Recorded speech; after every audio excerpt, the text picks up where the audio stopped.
Loud. I'd like to welcome everybody to today's faculty development session, UNIV.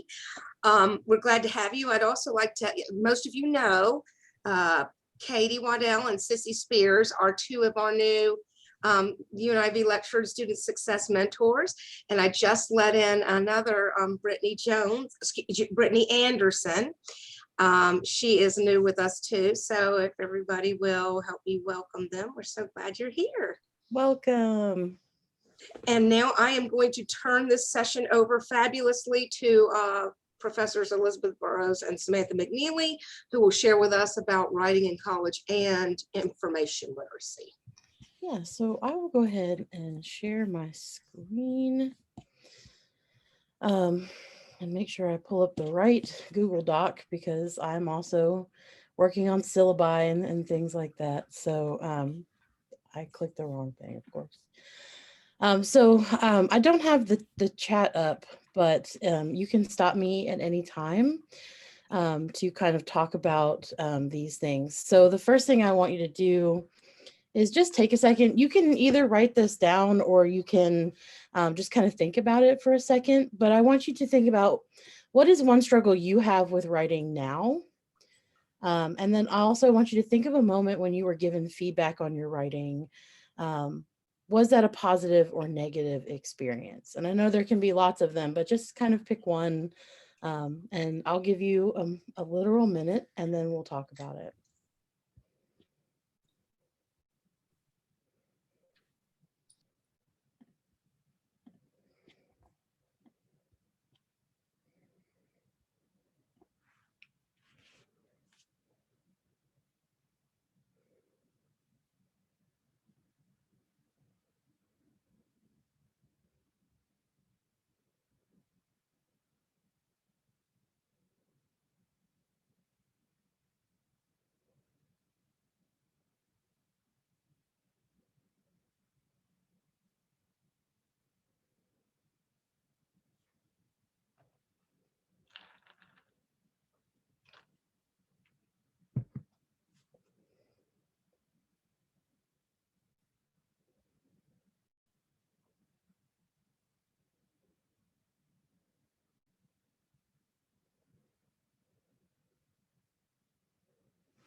All right, so sharing is caring. So let's get a couple of volunteers. If nobody feels like talking, I can, but I'd prefer to hear from you. So what is a struggle you have with writing?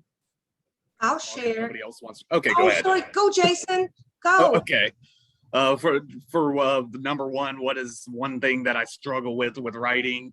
I tend to be long-winded. I've even had a student in a Curtis course critique point that out, lovingly. They weren't mean-spirited about it, but I guess I tend to want to be thorough, but I tend to over-explain. A long time ago, I was told that I talk to my audience like they're idiots because I over-explain, and maybe I could try to be more concise. It's not that I'm trying to insult people's intelligence by repeating myself. Okay. So yeah, I guess that kind of answers number two a little bit. I've gotten mostly positive feedback, but yeah, like I have been criticized for being redundant at times, particularly when I was a teen. Yeah, go ahead. Great, Jason. Anyone else?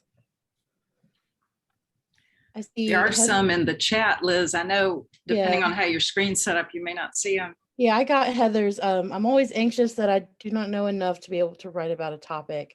That's fairly common for lifelong writers, regardless of the field that we're in. I hear that a lot when I go and speak to professionals, because I give some HIPAA presentations, some FERPA presentations, and I still hear that from people. Sissy says, too many ideas and not enough focus. Sam said, I have a hard time getting started. Yes.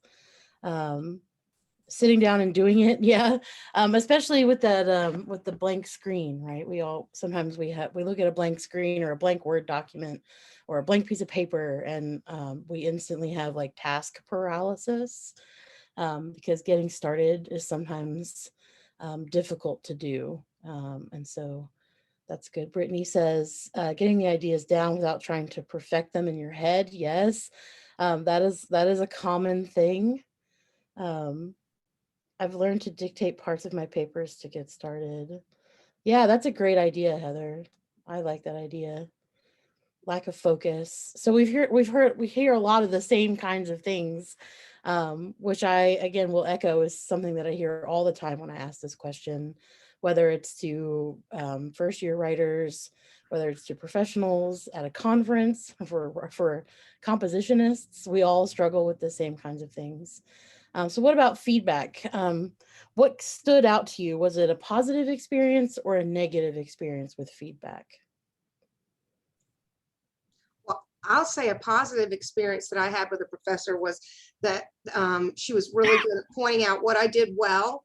And then when there are things that I needed to improve, she would ask questions like, how could this be better? What about the, she'd ask questions. So it was never a big X in red. It was always, encouragement. And then the support I needed to think about ways to improve. That's good. That's good, Amy. And I see like a lot of people in the chat here are agreeing with you about getting positive feedback, and that's wonderful. That unfortunately is not often the case for the students that we see in first year writing and in university success. They come into college feeling like they're terrible writers. Some of them won't, of course. Some of them have been lucky to have very positive experiences growing up, but some people don't. So Heather said, I was told I was smart but not educated in high school. That's a bizarre thing to tell someone, Heather. I'm sorry that you were told that. That's okay. It was specifically in regards to writing. I had great ideas, but my grammar wasn't great. Well, if you really listen to how people talk or read a lot of writing, you'll notice that most people's grammar is not very good according to the official rule book. And English is a living, changing language. And so I like to remind people that focusing on grammar in such a hardcore way is not always the most productive, right? And so one thing that I would just encourage us all to kind of remember is that our students are going to come to us with a variety of experiences, right? Not all of them are positive, not all of them are going to be negative. And that, what we really want to do is we want to kind of have this growth mindset when we talk to our students about writing. So let me see if I can. So here's some general principles, right? We'll talk about formal and informal writing on a lot of these slides. Informal writing exercises both complement formal writing assignments and are valuable in their own right. And so what we do in UNIV is we often have them write a lot of informal writing, right? Their journals, the things that they'll turn in tend to be more informal. And then they also have formal writing assignments. So they have the service learning that they have to turn in. I consider the writing part of that a formal writing assignment. The final that they work on is still formal writing. But then, that's complemented by the little things that we do in class.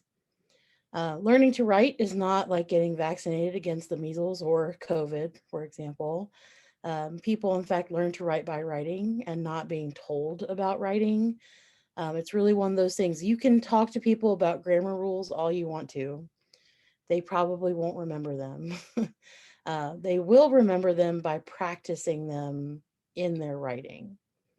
And sometimes these writing strategies seem obvious or natural to us. Even if you're not a writing professor, air quotes writing professor, you have done a significant amount of writing at this point in your lives. And students internalize their writing experiences the same way we have. And so some of you in the chat mentioned that, some of the negative experiences stick with you. That's the exact same as our students, right? And so being cognizant of that is important. And this last one is like the most important thing that I tell everyone every time I talk about writing. Effectively responding to student writing does not mean exhaustively responding to student writing. In fact, the more that you write, the more overwhelming it can seem to students. And so having fewer, more focused points of feedback is better than, spending, hours grading writing, especially in UNIV. So in UNIV in particular, these are a couple of things that I have talked to others about over the years. For those of you who are new, I've been teaching at AUM since 2013, but I've been teaching at the college level since 2005. And I've been teaching UNIV pretty consistently since I think the third year I was here. And so it's kind of like a joy for me. It's one of those like, oh, I get to do this extra really cool thing. And so I've kind of pieced together feedback from all areas, students and other people who teach UNIV, other writing teachers, and just things that I hear. And so here are some of things that I think that are important. Emphasizing audience, purpose, and genre, right? So talking to the students about who they're writing to. I use journals as an example because it's something that they do a lot. And the audience can be themselves. It can be you as the professor. It's kind of up to you how you want them to orient their journals. And to really talk about what is the purpose of each of these writing assignments? What is the main reason they're doing this? And and we have the genres. So a journal is a genre all of its own.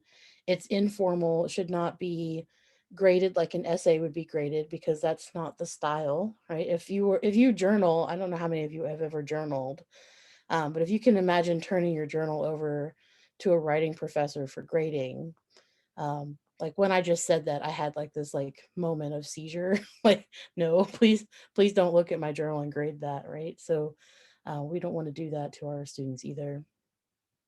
Encourage student writers to reach out and seek assistance. This can be to you in office hours, it can be to the Learning Center, it can be to their writing professors, right? One of the cool things is that when I teach UNIV, they seem really comfortable coming to me for writing advice because I also teach English, but they can come to you. Like I said, you have a breadth of writing experience, and you can help them in their learning and in their writing just as much as I can. And then you don't have to feel like you have to know everything. You can go and find mini lessons on grammar and mechanics if you want to, right? Sometimes I'll notice that like an entire section will have trouble with semicolons. Like I think it was like 3 years ago, one of my UNIV sections put semicolons everywhere.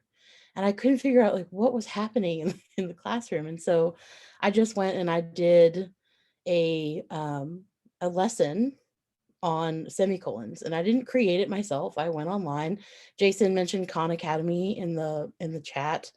That's a wonderful resource. The oatmeal is also a wonderful resource because the oatmeal has a lot of like posters that are funny on how to use semicolons and things like that. And so you can find them online and bring them into the classroom to just show them like little mini grammar things. You can also reach out to the Learning Center and have them come to class. You can reach out to me if you want me to come to class and do a brief, grammar lesson or something. I'd be happy to do that. So we can kind of work together as a village, if you will, because Sam and I just had a book chapter come out about sharing resources across campus. And that's one of the things that we should do, right? Is that we should work together and collaborate to achieve this kind of student success. So some of the things that you can do here, and some of this, the writing process is in the chapter in our OER book for UNIV. It talks about the writing process. What I would suggest is that when you talk to them about writing as a process, share your writing process. So we have the standard one, which I've put on the slide here. But when you sit down to actually write a paper, it doesn't always look like this, right? I, for instance, have to take lots of breaks. I watch TV while I write. I can't write if it's quiet. And so sharing the writing process is great. Sharing your writing process kind of humanizes that experience, and lets them know that no matter how they get it done, they have to do what's good for them, right? No, not a lot of people can watch Law and Order while they write their papers. It works really well for me. And thanks, Paul, for putting the link to chapter 9 in there. Because, you know, the standard, we talk about the writing process, but it's really writing processes. And each person's going to have a slightly different process for getting their work done. And so what I find helpful is to share what my writing process looks like, and to get them to think about what they need to be successful when they sit down to write as well. So a couple of other things: explain that writing is hard work, share your own process, your own struggles. I was told at one point in my college experience that if I didn't change everything about my writing, I would never be successful as a professor. And so unfortunately for that professor, that I kind of channeled and became a better writer out of spite.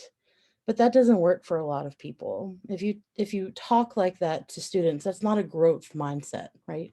That's going to have some people shut down, and negatively reinforce their own insecurities and feelings. And so instead, what we want to do is we want to give our students opportunities to talk about their writing, to revise their own work, to explain their thesis statements, their main points. We can stress clarity and specificity without having to spend, line by line editing their work. And we can talk about the importance of grammar and sentence structure without being grammarians as well, right? I talk to them a lot about the significance of grammar and clear sentence structures as being important to communication. And I use text messaging as an example of this, because sometimes when you text somebody, you mean something, but that meaning does not translate.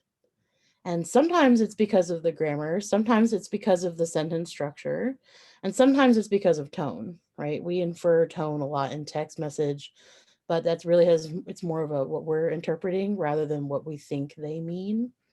But it's a short example to show them the importance of grammar and sentence structure in formal settings, because we don't want anyone to have to guess what they mean. We want to be very clear about our meaning and our purpose in our writing. And if I'm going too fast, please let me know. I'm coming off 3 days of training, so I'm in a kind of boom, boom, boom, get it done mode. So here are some ways that we can do this in the classroom, right? I don't want to ever leave anybody with lots of things to think about and no ways to enact it in the classroom. So you can, before class, to ensure that students actively engage in the reading material, you can have them bring something to class that they have written about the reading. It could be a one sentence, it could be a keyword. At the start of class, you can say, hey, what's your keyword for the reading that we did? So if you're going to assign chapter 9, have them bring a couple of keywords or write a tweet about the reading to bring to class.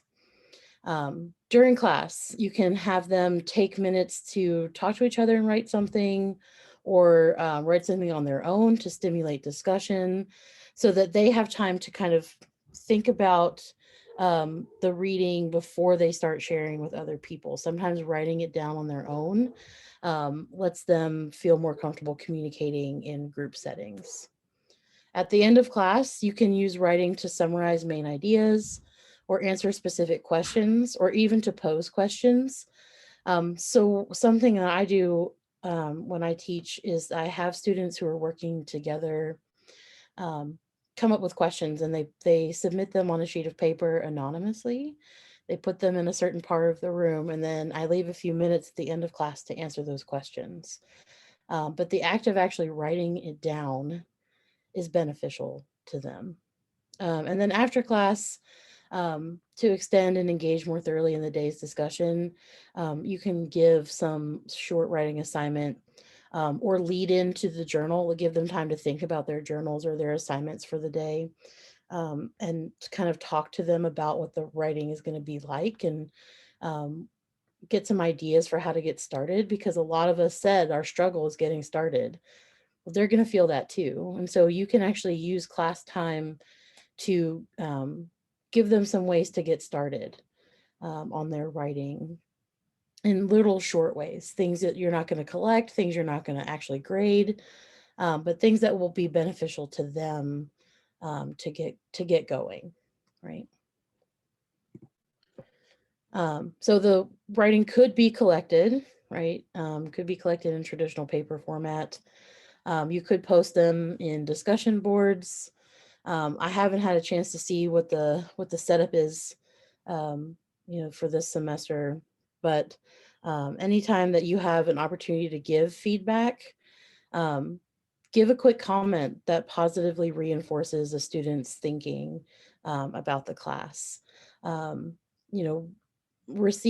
If they can receive comments from peers, they can share their writing or their notes. They can talk to each other about these things. Like, what did you find most effective or helpful from your group today? And if they write it down, you can collect and share those later.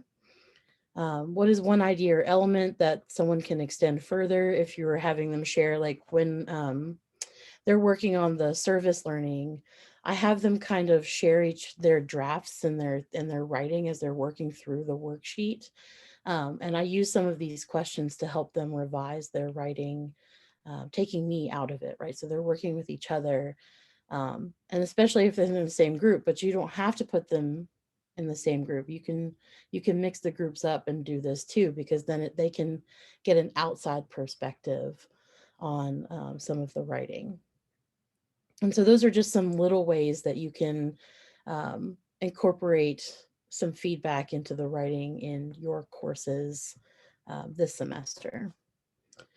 So when you're grading, and this is like the biggest thing that I really wanted to talk about, because sometimes we overgrade, right? And it depends on whether it's informal writing or formal writing, right? So informal writing should not be graded at all the same as formal writing.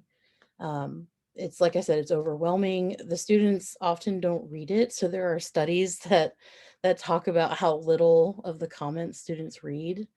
And the more they see on their papers, like on a journal for informal writing, the more text they see from us, the less likely they are to read it.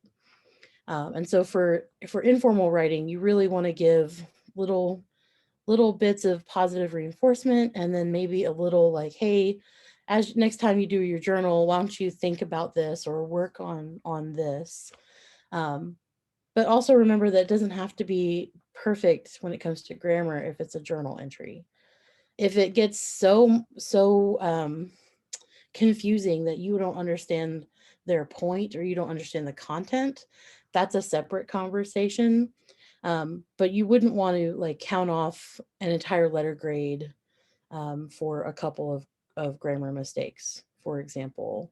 That is going to have a negative impact on students' self-efficacy moving forward, because that is going to stick with them as they continue through the semester and in college.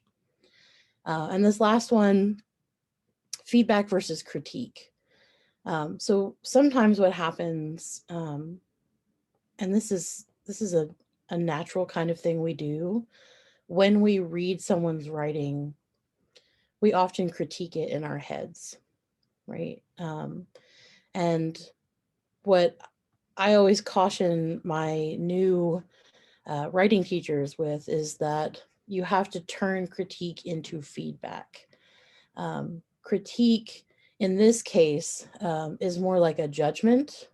I can't believe they would write that, or how could they turn that in? And, you know, sometimes that's more of an us problem. And so we always want to be very careful when we give feedback.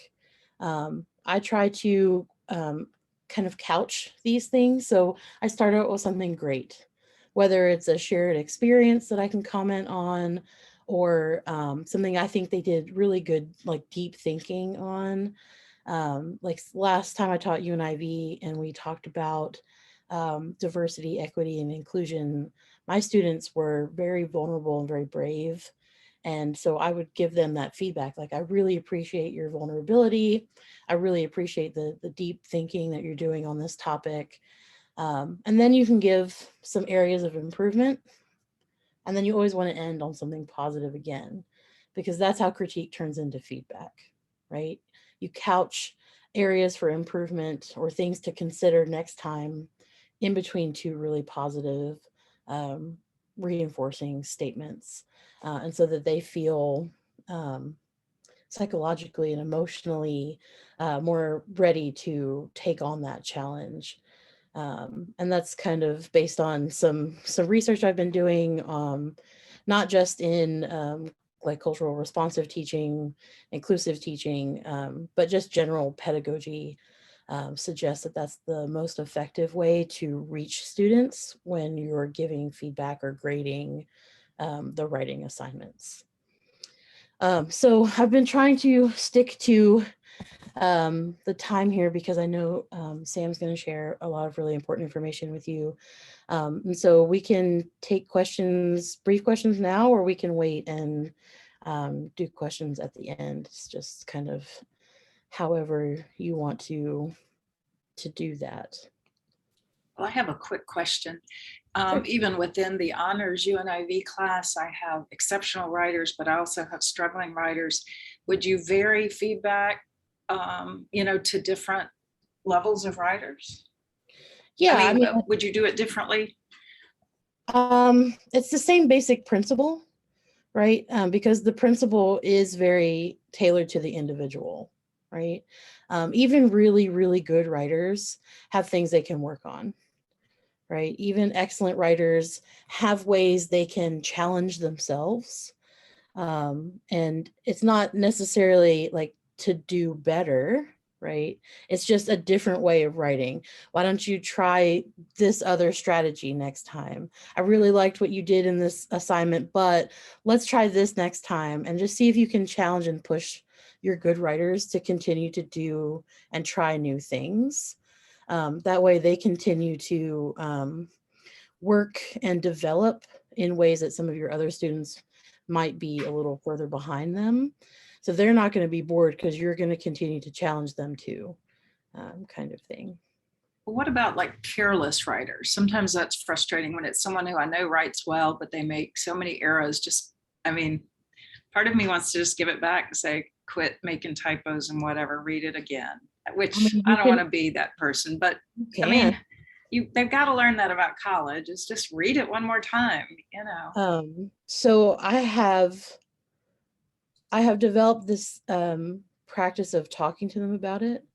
Like, hey, I noticed that this isn't what I'm used to from you. Are you okay? Is there anything going on? Because sometimes it seems careless to us, but it's because they have so much going on that this was like the last thing they cared about. Right. And so I have had students resubmit those kinds of assignments, like take a breather, but get it back to me in a set amount of time. Right. Because it is important and you can stress that it's important. And then try to get them to tell you next time if if they've got a block of some kind before it's due. Because they don't often want to tell us that they're struggling. And I noticed that a lot of time what feels careless ends up coming from some kind of emotional strife or work-life balance is way off kilter, right? And so you can just be honest and talk to them about it. Like, hey, this does not feel like you're writing. What's happening? And then give them 48 hours to try it again, right? To enact that writing process and give them that revision challenge to kind of pull it back together and see if that works and helps.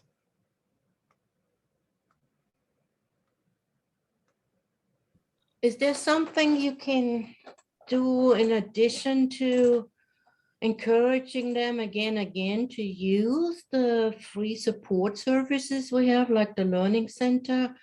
I have encountered time and time again that particular certain international students, for instance, I tell them that's what they're here for, and I try to relate. I said, I'm also not a native speaker, so I know what you went through, what you're going through. It just, and but there for some is like they don't do that. No, principally, I don't know whether it's part of the culture or some of the gender dynamics. I'm not sure, but I think I've seen it a lot with our Chinese exchange students. They will not go to the Learning Center, but it would help them so much. Right. So it can be cultural. Some cultures and tell students or kind of set the precedent that asking questions is not allowed or or whatever. It can also be a personal thing. I was a person who was very resistant to going to the Learning Center as a student. I didn't want to do that, and I didn't really appreciate it until I was a graduate student. So some things, and of course this is all dependent on like COVID and social distancing restrictions and things like that. But I have had the Learning Center tutors come into the classroom and work with groups of people, just as an exercise this is an introduction to the Learning Center. We're going to actually do this in class to show you what it's like, because then they're more likely to actually go back if you bring them into the classroom. And with UNIV, it's a perfect opportunity to show them how great our Learning Center tutors are. And now I just got the email about having them come to the classroom. So I'm assuming those things are going to be a lot easier this semester. And so that's what I would encourage you to do, because then it's not an individual student. That Learning Center tutor is going to go around and work with everybody in small groups and accomplish some small piece of tutoring. Jason approves, so that's good. I get the thumbs up from Jason on that one, so that's good. But that's what I would do, is bring someone in and have them kind of work in a small group setting so they can get a real firsthand experience of what it's like, right? But ultimately, it's really hard to kind of force someone to do that. I was also going to share, most of you will have a peer mentor in your classroom, and peer mentors, even though they're not necessarily tutors, but that's a peer that can help support and share information about, encourage them to go to the Learning Center. And then perhaps the mentor has some experience they can share with writing. I mean, so that's another. And you can also just email me and say, I have a peer mentor, I want them to work with writing on whatever topic, and I'd be more than happy to send you a brief exercise or activity that they can do. That is not at all a burden on me. I actually enjoy that. And so you can really just use me as a resource anytime. Send me. You're gonna regret that, all these gracious offers. I won't. I haven't in the 15 years I've been teaching, so I don't think I will, Pia. You can email me anytime. Thank you. Yeah. All right, then I guess I'm going to hand it off to Sam to talk about the library. Thank you, Elizabeth. Yeah, of course. All right. Well, yeah, it's great. And thank you, Elizabeth, for all those great tips. So I am super excited to be able to talk to you all today about information literacy. Yay! Because I know we won't be able to, we're not going to come to the classroom, and you aren't going to come to the library this year again for information literacy. But last year, because of COVID and everything, we did create an online module. So I'm going to walk everybody through that module, how that works. I've put it into a LibGuide, one of our research guides that you can embed directly into your Blackboard shell. So students have direct access to it, where they can email you the results and everything. And so I'm not sure how you all are approaching the information literacy. I looked at the chapter, it looks awesome. And a lot of the things that that I'm going to talk about, you all have already covered. So it'll be a nice complement, I think, to the textbook and everything that you have. So let me go ahead and I'll share this here a little bit here with you. Pull this up. And, okay. All right, so I'm just going to kind of walk through kind of what is information literacy and why is it important, right? I obviously think it's important. Whoops, wrong button. But I want you all to know why I think it's important. It really did, and this seems kind of cheesy, and I always kind of start this slide off with the student saying, yes, this looks incredibly cheesy, but that's okay, because it's true, right? So information literacy really does provide the keys to academic achievement and lifelong learning. We're all information literate to some extent, right? And I really like that the book talks about being information illiterate and how you can correct that. And get back to kind of knowing, what is information literacy? How does that work? How do you become information literate? So really, this is just an exercise in walking through students through what is information literacy, because they may have heard it and it sounds like a buzzword, but they do engage in it all the time. Right, whether it's from reading their syllabus to get information about the class and what's expected when things are due, to listening to the lectures, to participating in discussions in classroom, writing their journals. They're all engaging in some form of information literacy. And what we want to do is to boost those skills and make them aware of those skills and how they can improve it and how they're already engaging in it. So I've created this PowerPoint. And I have just the PowerPoint, and then I also have a PowerPoint video with a voiceover. So whatever you all want to use, I will make both versions available to Amy, and she can push that out to everybody.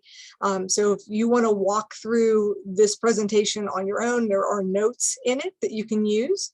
Or you can just use the video that has me kind of doing what I normally do in the classroom with your students. Let me check the chat here real quick. Okay, yeah. So really, providing the keys to academic learning. And so I use a lot of memes. I think students relate to those, so I like to use them. They can be a little cheesy, but I like them. But really, when you boil down information literacy, it's the ability to locate, evaluate, and use effectively needed information, right? It's more than just searching Google, although searching Google is a part of being information literate and enhancing those skills and learning how to use them properly. So really, this just kind of walks through what are the 5 components of information literacy. And the first one is to identify. Right, you have to identify the nature and type of information. How much information do you need? Is it just background kind of information, or do you need like digging deep statistics and data, and you got to have a lot of knowledge? But you have to identify what kind of information you need it, why do you need it, how are you going to use it? So the first part is just to identify information. There's a few different ways you can identify information, right? Or what does that look like? Right.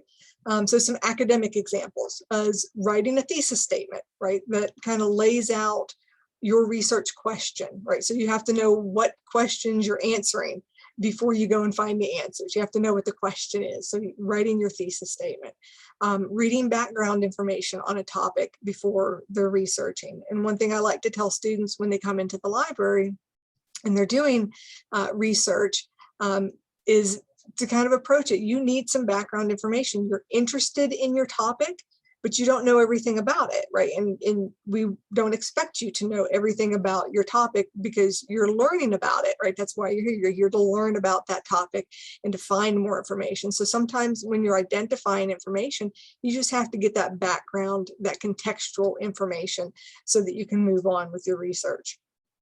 You have to know the difference between a library database and a website, right? And what's the difference between the information contained, in a database versus what's on a website. Not to say that stuff that you find on a website is bad, right? But you have to be able to evaluate that information, and that step will come in just a little bit.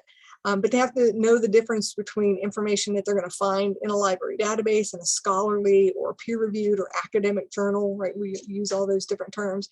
They need to know what those are, why they're important.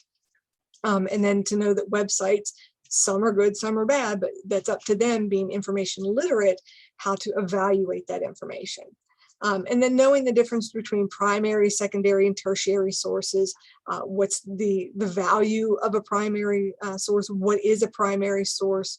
So I kind of walk through examples of, what is a primary source? So it'd be like a diary or an autobiography, firsthand accounts, right? So you explain to them what is a primary source and why is it important. Then secondary sources, so something like their textbook. Would have information in there. It could be, secondary source. It's secondhand information. That's the way I explain what a secondary source is, that it's secondhand information.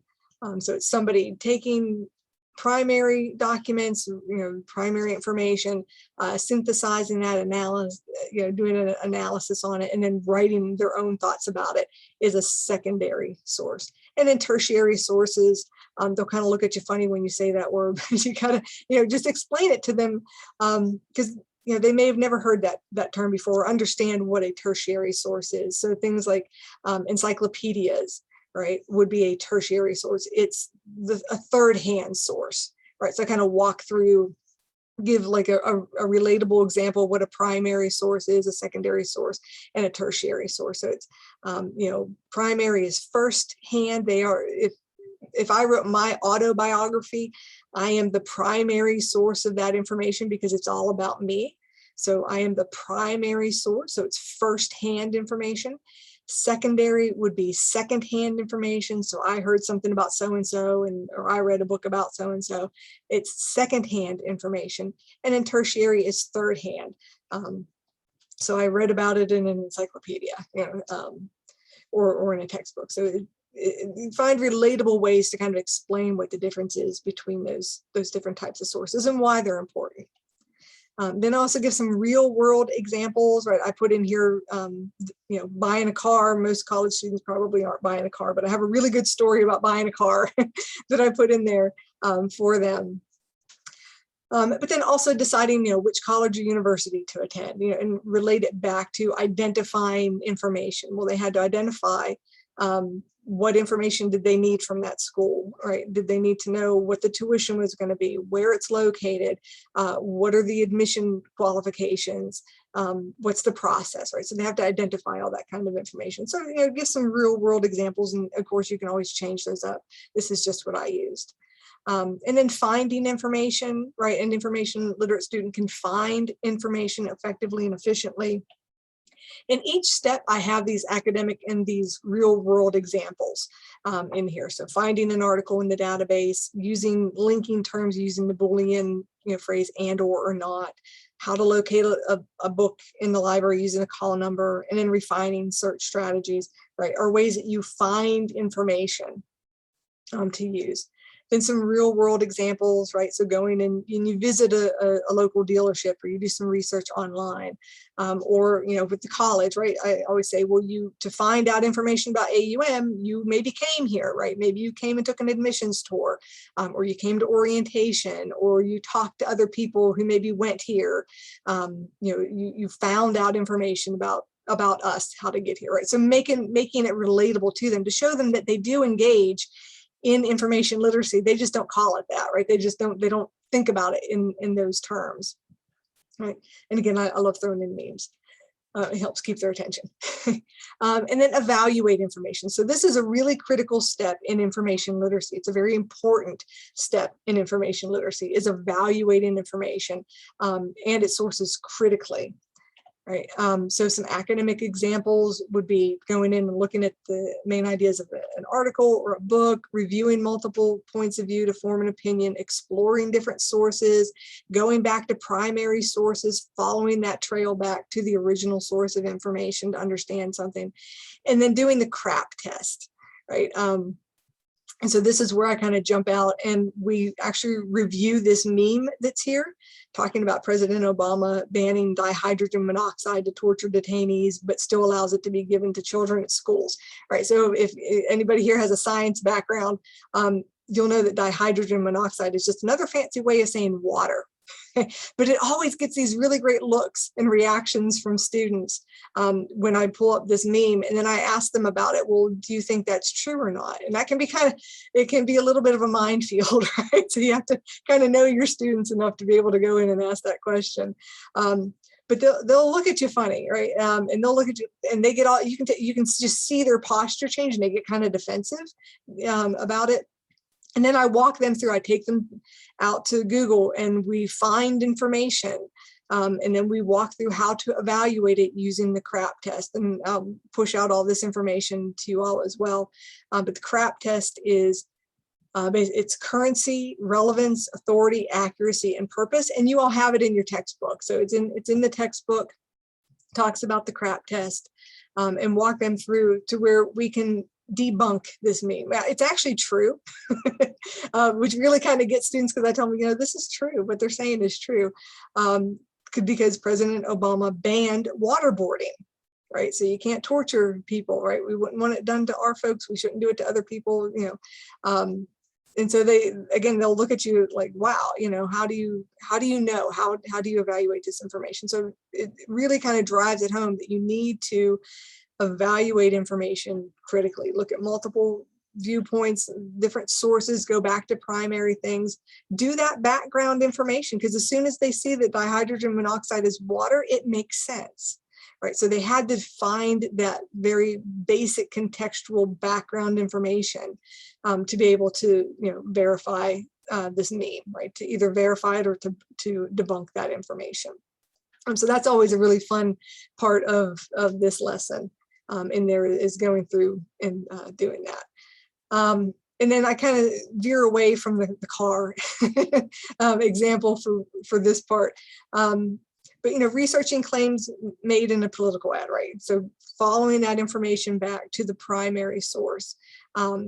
Wikipedia is a great resource, but it's just a research tool. It's not research itself. You can, look at Wikipedia, look at the footnotes, right? Go back to the original information. It's a great way to kind of follow those cookies back to the original information.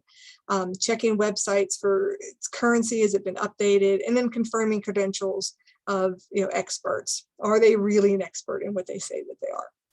So really, this is, I usually spend a little bit of time, on this part of it. Then the fourth part is to apply information. So an information literate student can apply information effectively to accomplish, whatever purpose they have with finding that information.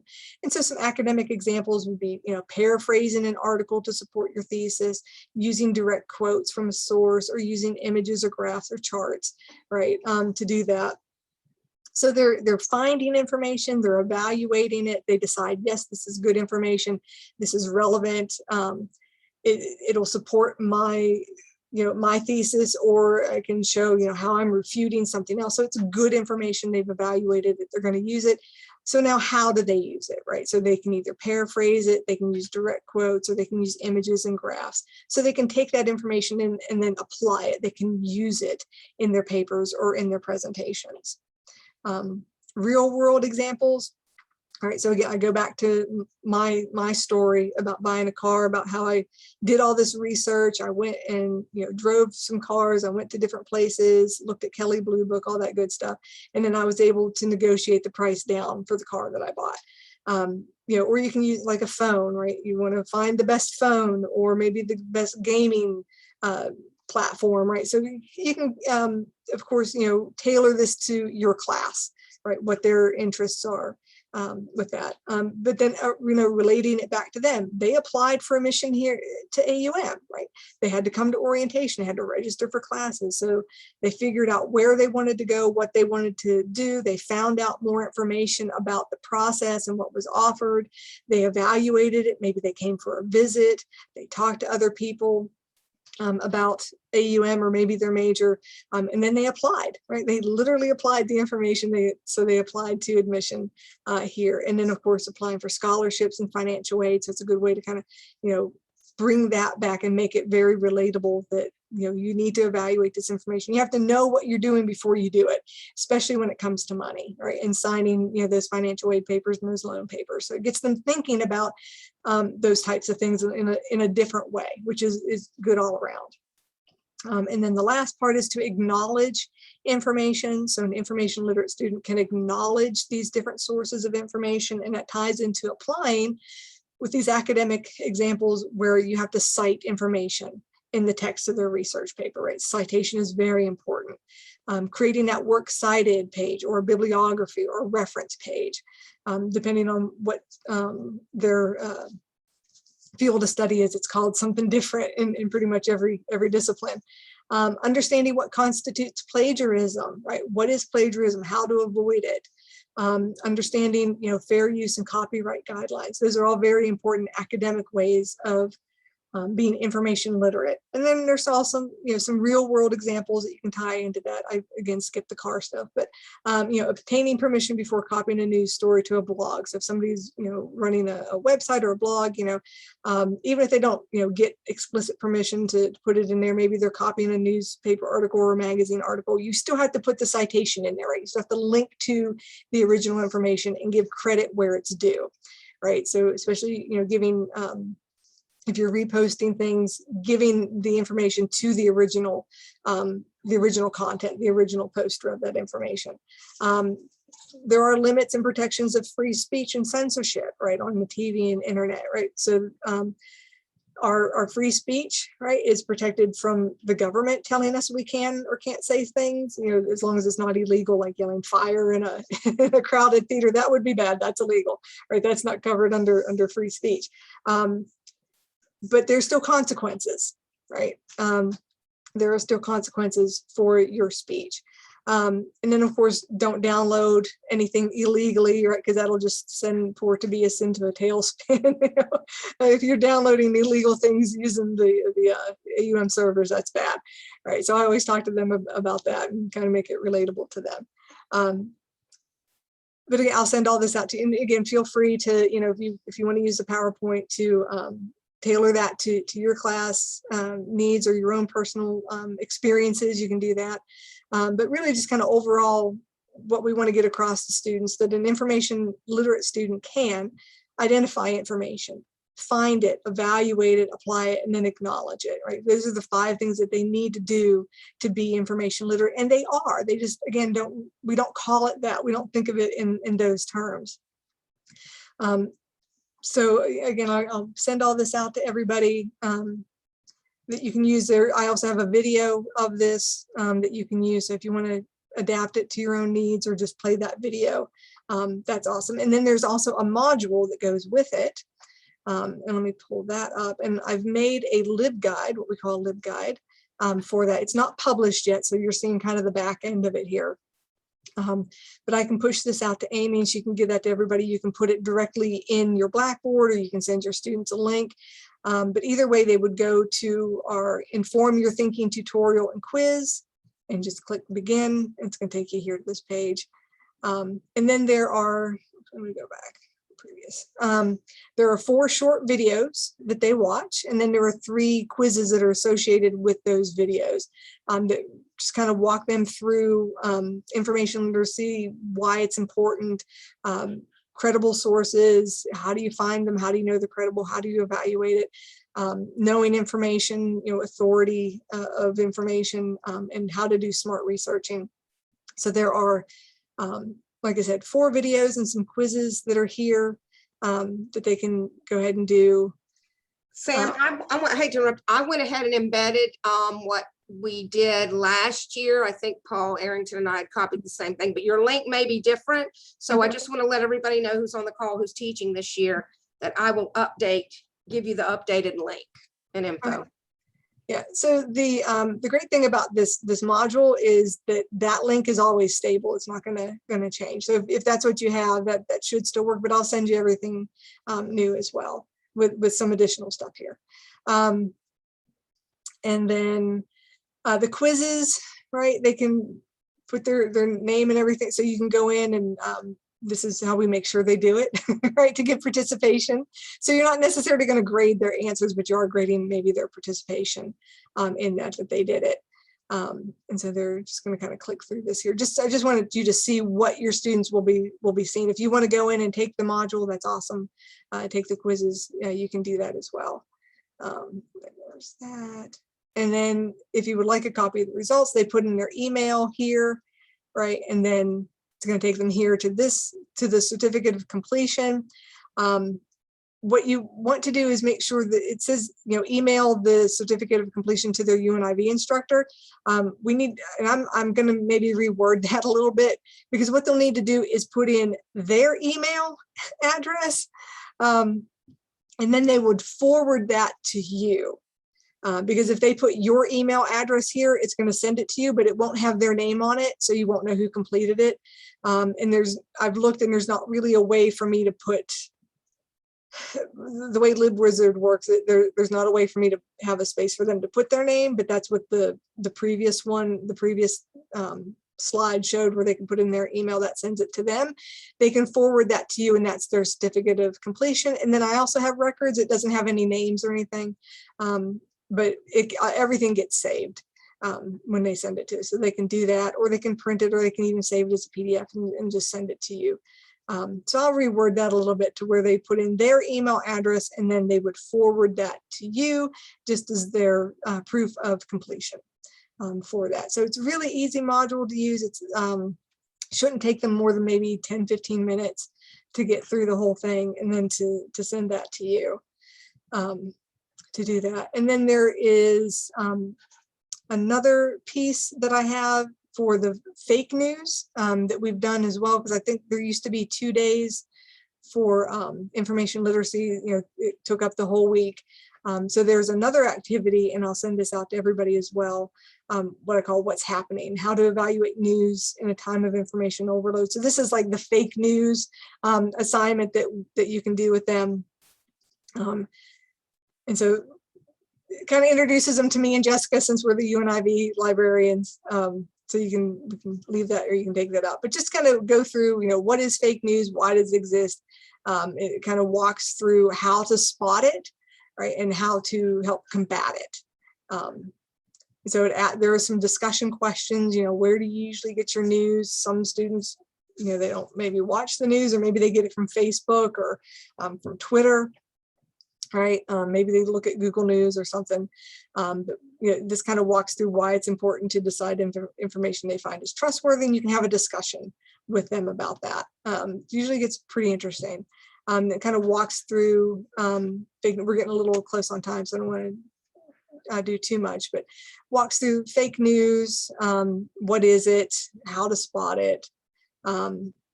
Gives some examples. Some definitions of that. And then there are some little activities that you can do to show them how easy it is to be fooled, right? Because you wouldn't know that it says abcnews.com, right? But then there's that weird .co at the end of it. And so that's a visual cue that something's not quite right, right? And then of course, looking at some of the articles here. So this watermelon I bought on a whim is pretty good, but I can definitely imagine a better one. Does that really seem like something ABC News would be focused on? And so it makes them look at things a little bit more critically. And then here's one about Tyrese Gibson. And students will go, oh my goodness, I had no idea, right? But it's not true. But it looks like the URL looks legit, right? And it even says, now 8 News, first in the news, and it looks real, right? But when you go to the site, you realize it's not real, right? And you can Google his name and it comes up, he's not dead. And it just kind of some other examples of things that look real. Right. And that's kind of the difficulty, where some of these things just look so credible that people just fall for it because it looks legit. Right. They see ABC News and they think that's a trustworthy site, and they just don't think about it. Right. So talked about cognitive bias, talks about confirmation bias. some people like bacon, some people don't. So depending on their their bias, they're going to be like, woohoo, bacon, So but it's interesting to kind of look at your bias and how people react to different stories about it. Echo chamber, right? That's something I know has been talked about recently as well. And then kind of some more examples of, fake news and how it looks real, but it's really not. How easy it is to share misinformation and some statistics about that from an actual legit source. And then talks about how people like pretty truth. I think is how somebody said it to me, what they like truth that's pretty, that is more appealing to them than, what's actually true. They'll go for the pretty truth. But again, how to be fooled by things, how to go through and check credentials and credibility, and then a little bit of time for reflection, and then which one is true, which one is false. So it's pretty cool. And then how to evaluate criteria for evaluating articles. So really just kind of go over the crap test with them a little bit again, and then some takeaways on that, and then questions. So I will send this out to Amy. She can send that out to you guys. If you have any questions about it, you can let me know. And I'll be happy to go over any of the information literacy activities with you all, the modules. I think it's really important for students to understand why it's important that the information they get is good and credible, and why it's important to take that time to do it. It can be time consuming, but it's worth it, right? And we really just need to kind of get that in their heads, that it takes some time, but it's worth it to make sure that you have good, credible information and you're helping stop misinformation or disinformation from being spread. Okay. All right, so any questions? I know I went over a little bit, but any questions?